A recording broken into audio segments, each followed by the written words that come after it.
Well, overall, this is a pretty good show. I'm John Rectum with my review of WWE NXT. We are getting close to a two-night takeover stand deliver. They just need to confirm Edward James Olmos as the MC already. Come on, just making the MC for night one, especially night two, because come on, how could you not have, Edward James Olmos, the star of Stand Deliver, be on a show called Stand Deliver? That's enough goofy references. For now, we start off with Adam Cole, baby, arriving with security because he's going to stare down Kyle O'Reilly and they're going to sign a contract for their big match at TakeOver Stand Deliver. I should probably write quotes down from that movie to, insert them during my reviews of Night 1 and 2. Yes, inserting things everywhere. So we get Dakota Kai versus Raquel Gonzalez versus Io Shirai and Zoe Stark. Io and Zoe sounds like a CW drama that is not cast very well, so pretty much like all CW dramas, well, maybe 90% of them, no need for more shots at the CW, even though they produce some kind of shit shows. Anyway, the main event of Night 1 is Io Shirai versus Raquel Gonzalez. Give them 25 minutes, let them tell a great story, let them have a potential match of the year candidate.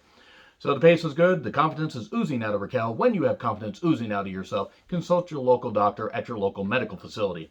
And obviously, the one-arm bomb pinned Zoe Stark. Wait, Zoe, the one person that didn't have a storyline going into this, took the pin? What? I'm shocked. And then Raquel blasts Io. One-arm bombs are onto the table, stands over a prone Io Shirai looking to insert her dominance, unless that's just that one dream I had. Always delete your search history, that is. So we then get security footage of Cole interrupting O'Reilly training. And this is a bit stagey. I appreciate what they're trying to do. They're trying to get this blood feud going between these guys, that knew each other well before WWE. But some of this stuff feels stagey. That being said, the match is going to be fucking incredible. It really is, especially with the closing segment that they did. And then it's LA Knight's game.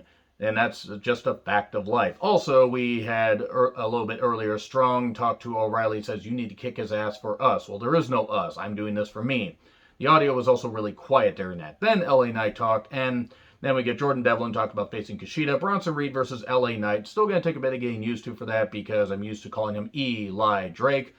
And they're fighting over a rip jacket. Cue the sign from the Edge Booker T match at Mania 18. They are fighting over shampoo. It was decent. Knight's a great heel. Tsunami Splash. I figured out what bothers me most about NXT, the overly animated and overly cartoonish commentary. Not to say the commentary on AEW isn't quite cartoonish, but that it just seems really ridiculous and kind of takes me out of it sometimes. There's nothing wrong with having enthusiasm, but sometimes I was like, okay, that was a bit ridiculous. Like, why do you need to say it like that? And Stu Bennett, Vic Joseph, and Beth Phoenix have great chemistry. So anyway, I was a bit shocked that Bronson Reed got the victory, but it is what it is. They can obviously revisit this down the road. Update on Danny Burch. Out for about 6 months with a bad shoulder. Unfortunate, and the tag titles are vacant. So we have MSK versus the Grizzled Hung Veterans. I'm going to keep calling them that. I'm going to keep driving that like a stake into your head, which I don't know why I would put a stake in somebody's head. Perhaps you just put steaks in your mouth because meat goes in your mouth. Remember that, boys and girls. Anyway, let's move on from that. Legoland Phantasm are the other team. It's a 3-team Human Centipede together match for the vacant tag titles. So we then get a short package on Walter, whose grandparents were in Austria during the war. And we have Cross with Scarlett versus Lorcan. And, well, it was a lot of smoke, a lot of baldness, a lot of fisting, and a fisting from behind. 1, 2, 3. Good, clean, hard fisting. And Lorcan fell and prayed. Actually, I just think he was knocked out. And Cross got the victory. And then Cross addresses Balor. Your actions had malice, intentions. Yeah, I don't know why he paused there. And your neck felt like everyone else's. Wow, geez, Cross, you're putting a little fan fiction out there on the USA Network. Here's Balor. Last week you took your best shot and the prince is still standing. And a young man fights with his emotions. Karrion Kross is 35 years old. I'm not saying that Karrion Kross is an old guy because he's not. He's a tremendous athlete. But let's not act like 35 is the same as a 21-year-old guy being in the ring. And yeah, it's like, basically he's going to drag him into the cold water, and then without emotion, he's going to drown him. Bit dark. Are we going to have, a pool match? What the hell's going on here? So we get Regal's announcement. Gargano's opponent will be determined when they have a 12-man battle royal, and then the last 6 men that are in that match will face off in a Gauntlet Eliminator match on night 1 of TakeOver Stand and Deliver. Again, Edward James Olmos, please bring him in. And then that person will face off against Gargano on night 2. I get what they're trying to do, and it's nice that they're trying to give everybody a chance, but these battle royals into these gauntlet matches, and it's overly gimmicked. And if I'm going to complain about AEW doing overly gimmick stuff, battle royals and stuff like that and everything, and multi-man matches, I got to call out NXT, WWE, whatever, for doing it. I'm not saying the work won't be high level. It will, but it will also be, it's also kind of ridiculous. That's just my take. Let me know your thoughts in the comments. Again, there was a lot on this show that was pretty good. And then Kushida talks about Jordan Devlin. We have Volta with Imperium versus Drake. Drake was upset because Killian Dane is apparently missing. So now Thatcher and Dane are missing. So apparently they just vanished into thin air.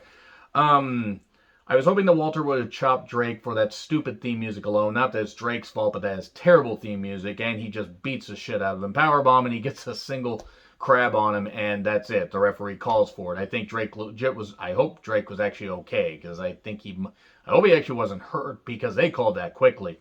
And then Ciampa's here to challenge Walter. He says, well, I said you intrigue me. Actually, that intrigues me. Points at the NXT UK Championship. Of course that would intrigue him. That's why you would have a championship over in the US version of NXT to maybe, I don't know, defend the title once in a while. And I get why they can't that often, but still, it is what it is. Necklace gets ripped, and I don't know what the necklace, what it signifies. Maybe it has something to do with Thatcher. Maybe it's a piece of Thatcher. Maybe it's a piece of him. Cue Ashley Simpson awkwardly dancing off the stage. And then he gets chopped. Those chops just sound like a goddamn cannon, shot. They really sound so goddamn loud. I've heard them in person. They are loud. And then Dunn talks about the North American title battle royal. He's obviously going to be one of the final 6. He has to be. There is no reason for Dunn to not be one of the final 6. And then Robert Stone with Aaliyah offers money to Mercedes to help Aaliyah. What happened to Jessie Kamea? I mean, genuine question, because she was there and then suddenly she's gone. Mercedes says, half the money now, and I need the other half after the match. And then we have Gargano being upset at Regal, and he goes into the whole thing that we just heard about, that Regal said. Yes, we heard it, Johnny. We actually have access to a TV. Johnny Gargano has annoyed me so goddamn much, despite how great he is in the ring. I don't care about seeing his character anymore. He's just not interesting. Anyway, Ember and Shotzi took on Mercedes and Aaliyah. Robert Stone's shirt was too distracting. We had an eclipse on Aaliyah 1, 2, 3. Okay, Aaliyah has been in NXT since dinosaurs roamed the earth, and I really have no faith she's ever going to be called up. I'm not saying she should, but I don't think she's ever going to be. So we then have Cameron Grimes offering to buy the intellectual properties of the Undisputed Era, and Strong gets upset, and we're going to have a match over that next week. I don't like this new Cameron Grimes character. I don't find it entertaining. Other people do, and that's fine. And then we have Indy and Candice challenging Shotzi and Ember. Or maybe Indy, just offered to top both Shotzi and Ember. Regardless, moving on. Look, Indy and Candice can work well together. Just don't have Candice say anything because she has a personality of a wet blanket. Jordan Devlin and Kushida. I like Kushida. I do not care about the Cruiserweight Championship, but it is what it is. Work was high level. Legoland Phantasm distracts Devlin. They try to attack him. And then he ends up getting a bridge pin after knocking Kushida into both Legoland Phantasm members. And gets the old Kushida bridge pin 1, 2, 3. Old Kushida. The old Sonata pin also, because Sonata's used that. A lot of people use the bridge pin well. And look, it was a nice bridge pin. Anyway, Escobar and Devlin are staring each other down. And then here's Shawn Michaels. He throws a ladder in the ring. Here, this is how we're going to determine an undisputed Cruiserweight champion. And it's great because Shawn Michaels, he has his eyes on TakeOver. The left eye on night 1 and the right eye on night 2. And also, why does his cowboy hat have a wig? Genuine question, because I can't get over that. I just noticed it has hair there. Is he trying to grow his hair out? Please don't, Shawn. It didn't work in 2008 when you were losing your hair. Actually, I think by 2004 he was losing his hair. But anyway, who am I to talk about somebody's hair? He then goes backstage and he kind of stares down Adam Cole a little bit. Don't you fucking dare to do that, because Shawn Michaels said he regretted coming back out of retirement for that match in Saudi Arabia, which was shit. I mean, I'm sure he didn't regret the payoff because he got a lot of money.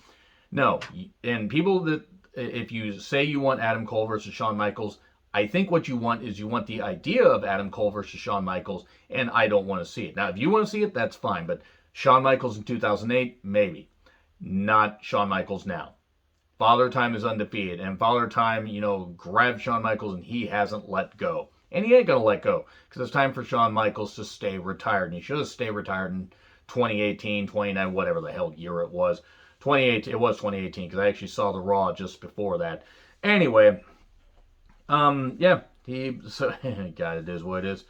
So, Regal has O'Reilly and Cole sign a contract. It will be basically NXT will not be held liable for what happens. And Undisputed Era was holding me back. Cole runs him down, everything, calls him a lapdog. O'Reilly gets upset. He mentions heat with the locker room that will never go away, and how both guys are fired up there in this promo. It was really nice, and he says that he needs to basically get peace of mind, and it's like you're an insecure prick that uses best friends, and that basically he's going to end him. Okay, it's going to be a great goddamn match. I expect Cole to win. But anyway, not a bad episode of NXT, actually pretty good overall. Let me know your thoughts in the comments. Like, share, subscribe, Twitter handle in the description. I'm Charles Retlin. I'll see you soon.